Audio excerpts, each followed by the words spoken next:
Hey, buddy.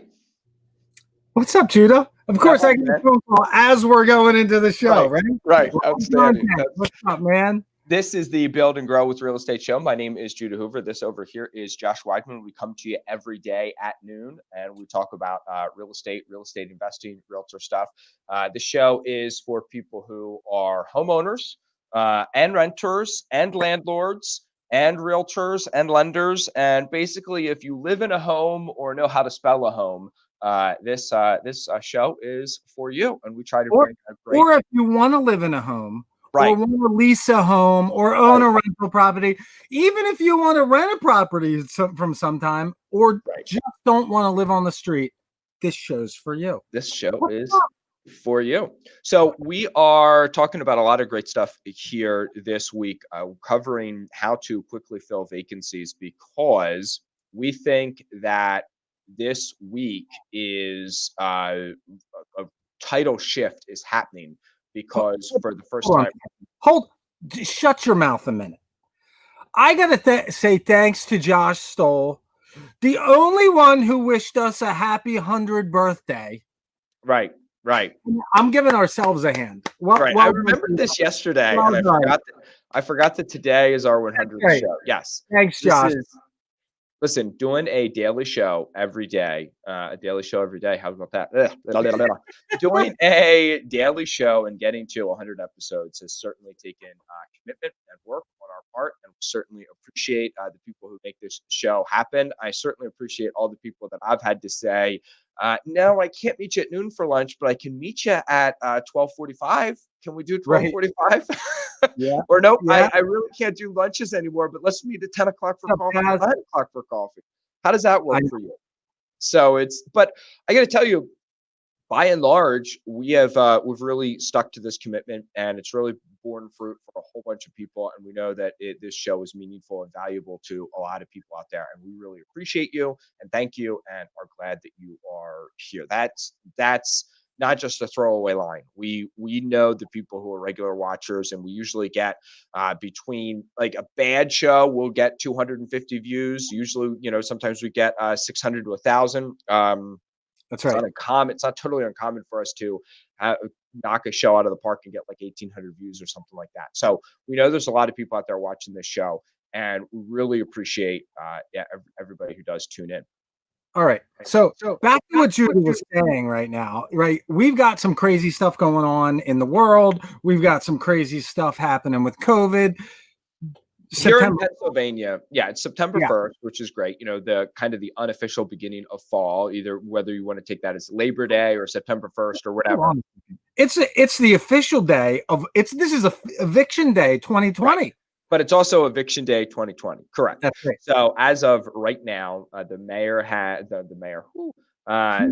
governor has his limits have been run out on what he can dictate to people, so we can file for evictions again. And I did a count yesterday, Josh, and we're filing like 84, 85 evictions, something like that. It is less than what that's basically what we would file in a 3-month period. That's not much. So it is not much for managing. 2%. Yes. So now we manage 4,000 units across 4 different states, and some of those states, like, we're not filing anything yet in New Jersey or Maryland or Virginia. That's basically just our PA filings. Well, we are able to start filing in PA again. You know what the industry average for property management companies over a broad number? If you are in B and C class properties, 7% of your portfolio at any given time is an eviction. So, like, 2%, that blows my mind, man. Yeah. So I look, we really made a lot of concessions with people, and we've done a good job. I mean, we haven't, forgiven rent. We've just worked out rent payments with them. It's a way that I always try to find out how big another property management company is. Just go to their website, because usually property management companies list on their website, and you can see how many vacancies they have there and multiply that by about 10, and how many properties they have under management. Yeah. Hey, your microphone is waving in and out a little bit. It's doing just fine, but I just want to give you a heads up. All right. So yesterday we went into how to make a great ad. right? Make a great rental ad. Today, we're going to get into what happens when the phone starts ringing, right? All right. So let me share the screen here. And the reason we're talking about this as Josh opens this up is because I think that we're not the only ones who are filing a lot of evictions today. A lot of people are going to be going for evictions. And guess what I want to do with every single one of my recently evicted, recently vacated properties? Fill it up again. So what that's going to mean is there is going to be a lot of people looking for the few people out there who are ready, willing, and able to be qualified for tenants. So we've got to up our game, because I think for the next 2 to 3 months, there might be a pinch in available tenants out there, and you really need to do as much as you can to get your properties occupied by high quality people. I don't know if you saw this, but all over social media yesterday, there was a video of a guy from Pittsburgh who his tenant left his property, and he left. The tenant left after the guy requesting the person to leave. And you could see as he walked through and videotaped this unit, the unit what had been in excellent condition. There was new flooring, new kitchen, the bathroom was updated. Like, instead of the 6-panel doors, they were like the nice 2-panel, like semi-solid, interior doors. It was a nice unit. And this guy was just beside himself because the tenant had trashed the place. And I mean, it was vindictive trashing. It wasn't just being dirty. It was like they threw paint on the floors, like a bucket of paint. They just threw it. They broke every single window pane in the house. I mean, it was heartbreaking to watch. But that's why you put your process in place. That's why you protect yourself from people like that are going, that are out there and will game the system, will trash your place, and ultimately will take a really nice investment and turn it into trash. You want good people that really, they just want a nice place to live. They want to be left alone. They want a place that's going to work as they believe it's going to work, and that they can just live there and live their life. They pay their rent, they pay their bills, and they go from there. So, all right, conducting showings and collecting applications. Judah, what's the first thing we have to do when before the phone call starts rolling in?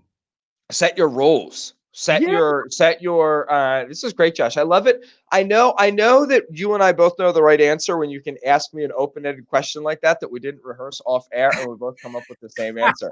So who knows what I would have said? Get out a pad and paper to, take leads down with. No, like, the first and foremost thing you need to determine is, okay, what is my income multiplier going to be? Do I want 2.5 times rent? Do I want 3 times rent? Is that going to be gross rent? Is it going to be net rent? What is that? What am I going to determine that by? Am I going to not let anybody with a 600 credit score or less be approved? Or is it under 600? I'm going to approve them, but they need to have a second month security deposit. So you can we'll probably should do a second show sometime, or a different show on screening criteria. But we can do that tomorrow. You need to come up with your screening criteria of what makes a good applicant, and you need to have it in writing, and you need to date that piece of paper so that no one can later say that you discriminated against them, or you judge different people by different standards. And you Well, no, in addition to that, like, on top of that, it's just good to know for yourself, because look, if you're a good person, you believe most people are good people, and like, you talk to somebody and they're lying to your face, but you're like, hey man, you seem like a great guy. He'll be a great tenant, or she'll be a great tenant. She'll move in, this and that and the other thing, and then you find out that they had the first and last in security, and then they disappear, right? Right. So, speaking about people being good people, I've had to relearn this lesson. I just relearned it with renting Airbnbs. So we manage Airbnbs as a company, and I just always kind of assumed that when people rented an Airbnb, they knew. By the way, you're not allowed to have a giant kegger party and keep the neighbors up all night, and you're not allowed to totally trash and destroy the place. And Like I just thought like "Don't be a jerk" was written in there or on non-written someplace that people just understood it.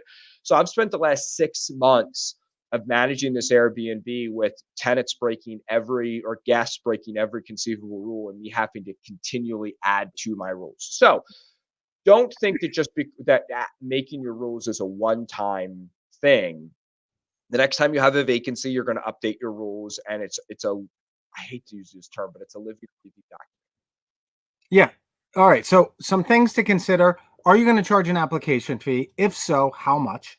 It should be reasonable. We charge $35 here at Slate House Group to cover reasonable expenses of pooling real reports. If you charge too much, you're going to have people not apply, and it also just looks fishy. It looks like you're trying to get rich off of application fees. That's right. Credit screening. What's your acceptable score? In lower end like C class and even lower end B class properties, you're probably not going to get a 700 credit score. Is 650 your minimum? That's going to limit your application pool. And then there's some areas where nobody has over a 600 credit score, but that doesn't mean there's not good tenants in that pool. You just have to know how to read a credit report, and you just set your standard, whatever it's going to be. Right. You don't set your standards too high, because people with great credit, people who haven't been evicted, people with verifiable income, there's a name for those people. Do you know what it is, Josh? Homeowners. Homeowners. That's exactly right.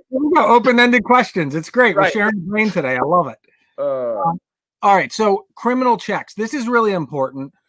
There are certain crimes that will make your life difficult.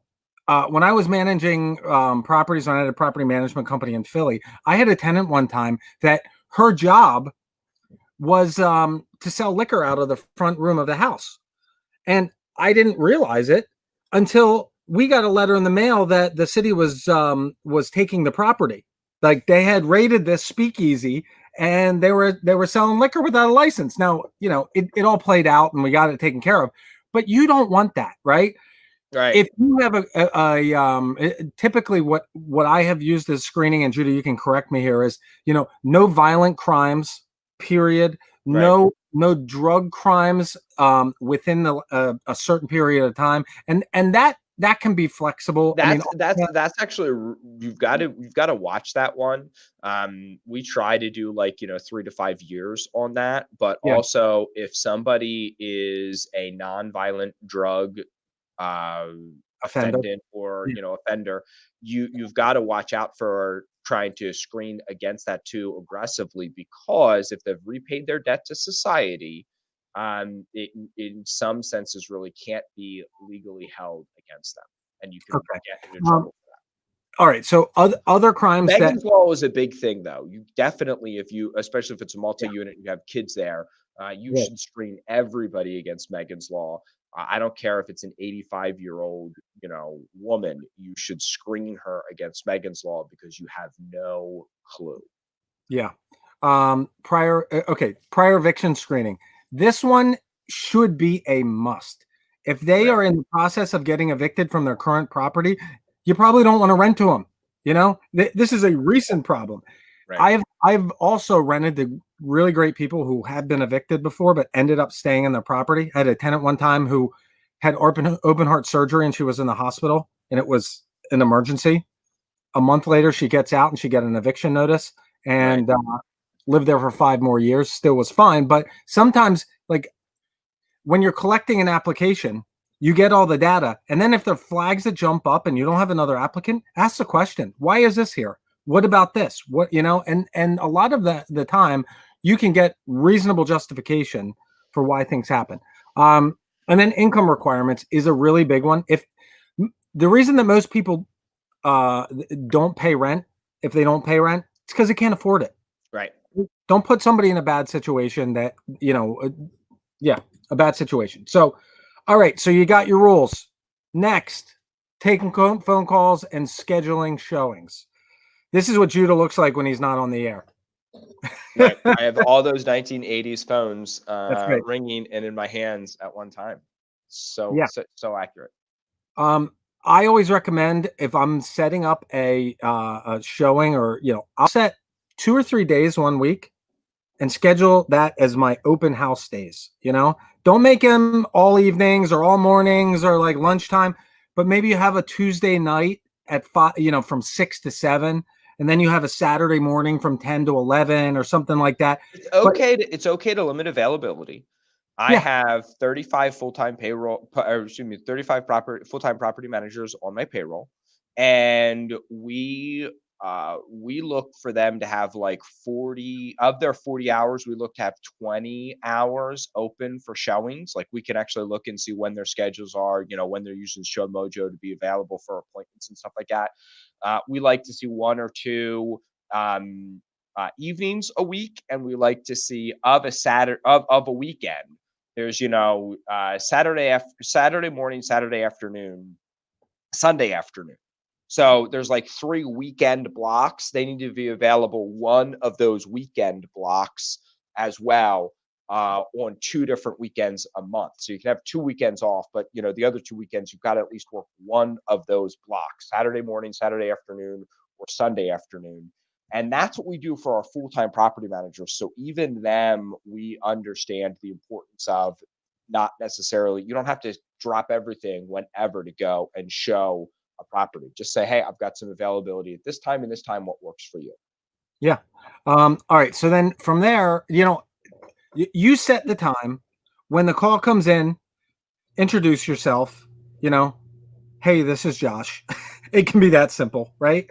And then you're going to get information from the caller and share some property information.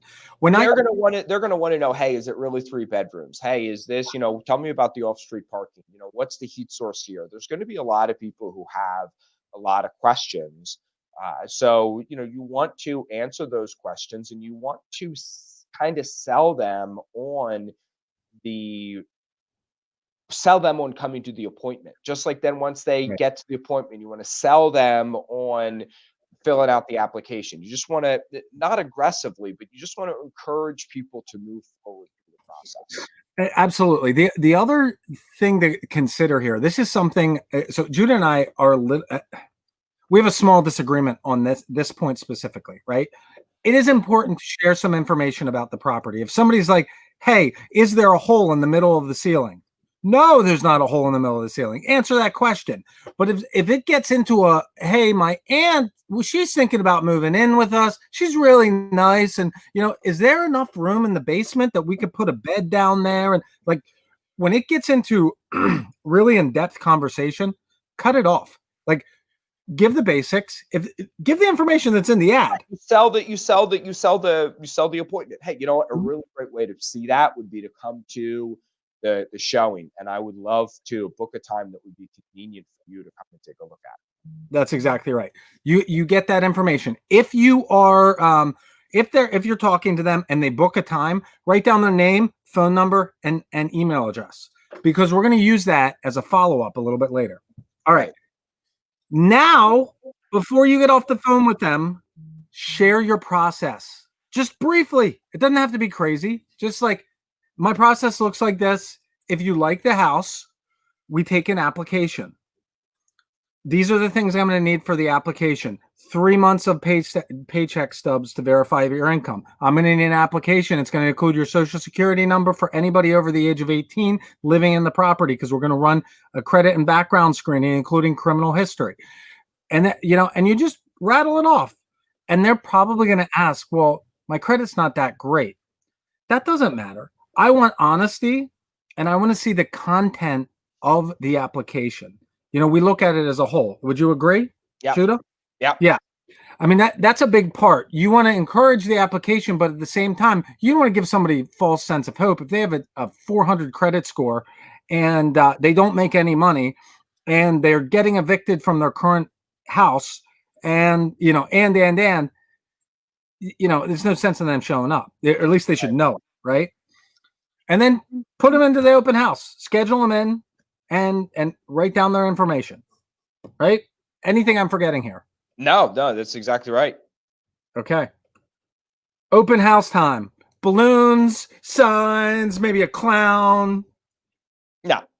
Just get there 5 to 10 minutes early, walk through the property. Make sure that there's not, oh my goodness, there's a hornet's nest upstairs, or oh my goodness, there's a dead bird in the living room. How the heck did that get in here? You know what I Yeah. mean? Turn on all the lights. I don't care what time of day it is or what season it is or anything like that. If there is a light, turn it on.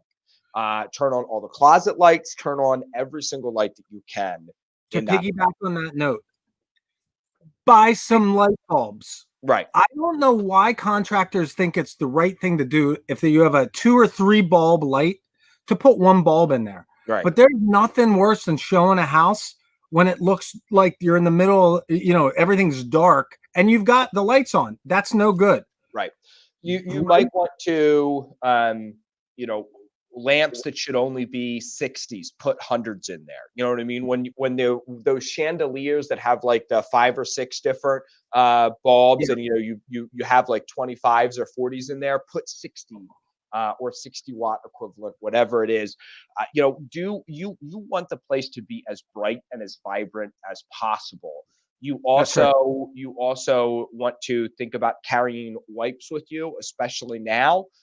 And you want to wipe down any surfaces quickly. A recently disinfected smell is better than an old and musty, mildewy smell. If it's a high-end rental, get there a little bit early and light a vanilla or cinnamon candle. Neutral scents like that, vanilla, cinnamon, things like that are good scents to have in the property.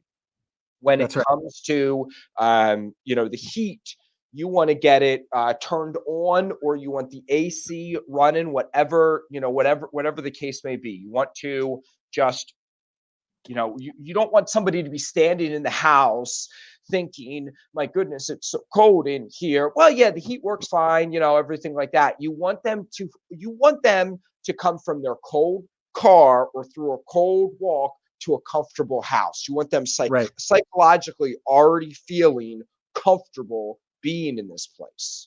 That's right. This is a sale on both sides. You are screening the tenant, but you want to make this as attractive as you can to the most number of people. Because if you get, if you have 2 applications, you get 2 people to choose from. If you have 50, man, you're going to have a great tenant, right? So, all right, you got that. I like the open house signs out front. They're not necessary, and sometimes they're a little overkill, but they're nice, especially when you have an apartment building where like it's hard to find the place or there's not clear lettering or numbering on the front of the house. Put an open house sign out there, let people see it. You'll get more people showing up than just the people on your schedule, right? Right. Have a sign up sheet. Same basic information, name, phone number, email address. You can always call these people back. If they don't put in an application and you got a good feel from them, put a little star or something next to their name, call them back if you think they'd be a good applicant and you didn't get any applications that day. Yep. All right. So when you're meeting people, first, go. I also want to, we didn't go through these slides, so I don't know what's next, but I think the other thing that you want to do is, people don't need to know this is a bedroom, this is a bathroom, this big fancy room here with all the appliances is a kitchen. That's not what you do when you go over the house, but you do want to let people know, hey, by the way, this is a yard that you do have to mow, or that's the neighbor's yard, or whatever the case may be. If there's specific idiosyncrasies to the house, you want to let people know that. You also want to start letting people know how you're going to be managing the property. We do not accept cash, so we're going to need rent mailed to us in the form of a check or paid online via one of these portals or a money order. We also at Slate House Group are set up that anybody can ask us for a link at any time, and they can go to 7-Eleven and pay if they have to pay with cash. 7-Eleven, CVS, and a bunch of different pay options. We go through all of that. By the way, that's something we should cover at a future date. Pay Near Me is an amazing function. It's really cool. Yeah. So we use all those. I think that's the actual specific service that we use. I don't know. I know what we can do, but I don't always know the mechanics of how it happens sometimes. Yeah. So I think Pay Near Me might be it. That sounds familiar. So we do a lot of those things. And when we're going through the property, we also are letting them know how we're going to manage the property, how we're going to screen people and things like that. That we need them to that this property is going to have water, sewer, trash that's going to stay in the owner's name. That you're going to get a monthly bill that's going to be added to your ledger, and you need to pay that every month. You're responsible for the water, sewer, and trash. Unpaid utilities are treated just like unpaid rent. You're going to need to get a UGI account in your name or whatever the local gas provider is. You're going to need to get a PPL account in your name or whatever the local, electric provider is. Because I tell people, I don't let people move in unless they give me 5 things. A photocopy of their government issued photo ID, driver's license, or, something like that.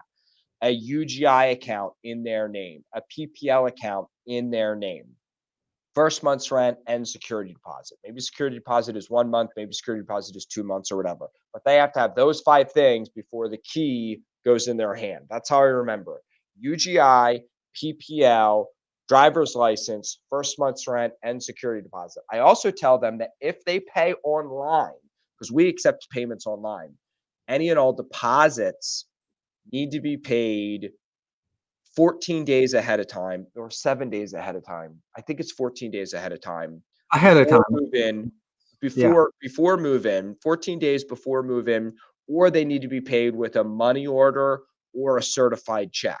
Because we've had people who have, written us a check that then is canceled, or they've paid online. And if you pay online, there's ways you can back that money out, even up to 10 or 15 days later. So we are very, very cautious about accepting first month's rent and security deposit through online payments. Down the road, we want them to do that all the time. But I tell everybody a bunch of different ways. I tell people at the onset, at the onset, as they're working on the process, when they fill out everything and send it to me, then when I call them back and award the unit, we beat that into their head, is that payments need to be made online 14 days ahead of time, or they need to be made with a certified check or money order. Yep. All right. So when people show up to the house, you're walking them through on a multifamily, Right. into the apartment. If it's a single family, let them walk through on their own. Right. Leave them alone. Let them measure for, whatever, measure for furniture and all that kind of stuff. Answer their questions. And this is the time when you start presenting this stuff. It's like, if they have no interest in moving into the place, you don't need to get into UGI bills and deposits and all this and that.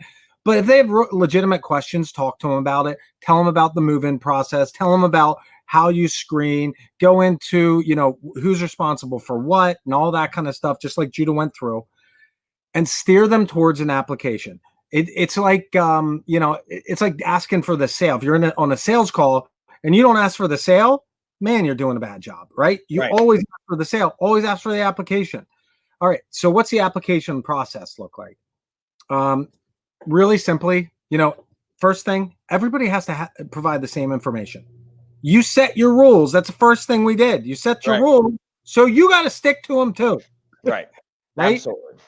Well, and the reason setting these rules and following this process is so important is because if you have, let's say you've had 2 open houses and, they didn't go well, or you've had to turn a number of people down, you might be hesitant and you might start to think, maybe I should soften up here. And this guy's close, and therefore it makes a difference. Number one, that can get you in trouble legally. But number 2, if you don't consciously decide before you're faced with the decision how much variance you're willing to allow, then you're always going to be making exceptions that later on you're going to regret. That's right.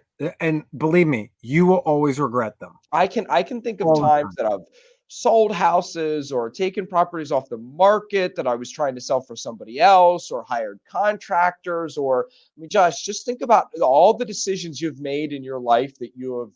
All of the things that have caused you pain in your life. Most of the time, it was, I'll make an exception. You know what I mean? Usually the things that lead to pain are preceded by, I don't know, it seems okay, I'll make an exception. Exactly. And there's a reason that you go through and set up a process and a plan. A plan's only good if you execute on it. It's the same thing with the process. So, all right, your Yeah, application.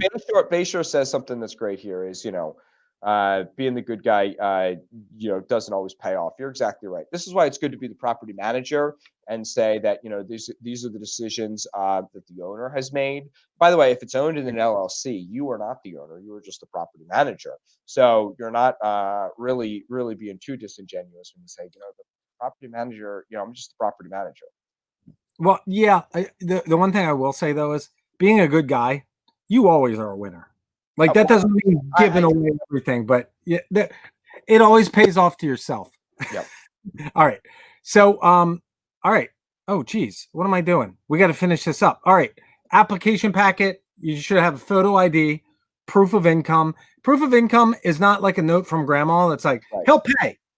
We want to see canceled deposited checks. We want to see bank statements, 3 months of bank statements. If they tell you, hey, most of my money is in cash, great, no problem. Show me your bank statement. You don't Right. put the money in the bank? I'm sorry, I can't help you. Like, there's nothing I can do to help you. It might as well not exist. Yeah, and I only look for one or two most recent pay stubs because you can see year to date income on there Yeah, and figure out, hey, what, and if they say, well, I only started, 2 months ago, that's fine. This isn't a mortgage. I'm not looking to qualify for somebody for a mortgage. I'm looking for somebody that has a current W-2 job. What are they making right now? there you go. You're okay. Complete application. Make sure they fill everything out. I want to see 5 years of rental history. I mean, for me, that's what I want to see. And if that means that it's been one landlord, so be it. If it's 5, give me the last 3 and the dates you lived there. Here's what's really interesting. I mean, look, a successful rental property, the best rental properties that you can have are a tenant that pays every month. They always pay late and they stay in the property for years because you Right. get the late, they're paying every month. And the longer they stay in, the lower that vacancy rate goes. Okay. Right. If you see that the tenants are changing properties every year, that might be a red flag. Why do they keep moving? Do they have a problem with landlords? They just don't like, they've been picking the wrong apartments. What's the deal? All right, Chris, as a parting note, Judah, best Yeah, sites. I don't list anything on the MLS for vacancies. That's just not done in this market. Maybe in, primary markets like New York, Chicago, and California. But here in central PA and even in Baltimore and Philadelphia, we don't list vacancies on the MLS.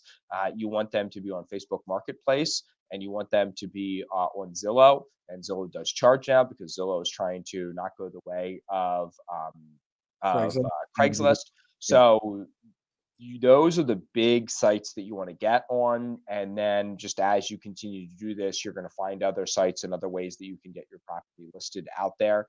And you want to keep track of all that stuff and get your property listed on as many places as possible. I list my properties on about 100 different websites. There we go. All right. Once you have the applicant, you run all the data, you look at it. They either qualify for based on your rules and qualifications, or they don't. And then you report back to the applicant. Right. It's that And simple. you have to award the property to the first tenant who fully completes the application process and meets your minimum requirements. So the first person to meet your minimum requirements is who you have to give the property to. If somebody an hour later is better qualified and they complete the thing, it doesn't matter. They did not get you their pay stub as soon as this guy did, or they whatever it might be. But you need to rent the property to the first person who fully completes the application process and meets your minimum requirements.